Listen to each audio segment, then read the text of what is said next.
লঙ্কার রাজা রাবণ, তার কথা আমরা অল্প বিস্তর প্রত্যেকেই জানি।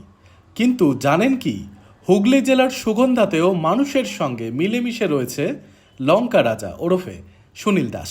তাকে দেখেই চোখ থেমে যেতে পারে। গলায় দু হাতে এবং হাতের আঙুলে সোনার গয়নায় ভর্তি। তাকে সাংবাদিকরা কিছু প্রশ্ন করে, তার জবাবে তিনি যা বললেন শুনুন। আমার ইচ্ছা, আমার শখ। কতটা আছে? কত আছে অত মাপা নেই কিছু।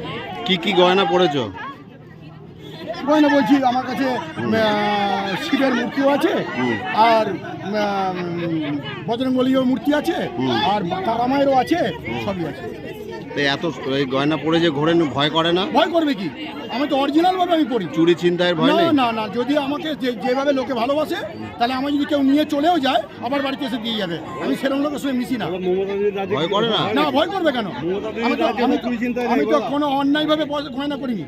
চুঁচুড়া বিধানসভা এলাকার বিভিন্ন গ্রামে জনসংযোগ সারলেন তৃণমূলের প্রার্থী রচনা বন্দ্যোপাধ্যায়। সেখানেই ছিলেন এই লঙ্কা রাজা। তার হাতে ছিল শিব, কালী, বজরংবলী, গণেশের লকেট, দুই হাতে নানা ধরনের ব্রেসলেট, বালা, আঙুলে আংটি ও ঘড়ি। তাকে জিজ্ঞেস করতে জানা গেল, সুগন্ধার কামদেবপুরে তার বাড়িতে সাতটা বুলেট রয়েছে। সেই বুলেট নিয়ে ঘোরেন শৌখিন তৃণমূল কর্মী সুনীল দাস।